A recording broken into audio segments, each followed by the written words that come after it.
දන්නවද මේ තමයි කටුස්සා එයාගේ කලර් එක චේන්ජ් කරනවා එයා ඉන්නේ එන්වයරන්මන්ට් එකේ කලර් එකට. ඇයි එයාගේ ආත්ම ආරක්ෂාවට හතුරන්ගෙන් ආරක්ෂා වෙන්න.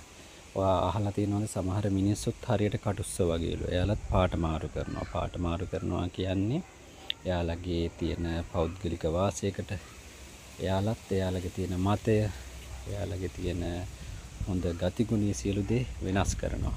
තමන්ගේ තියෙන වාසියකට.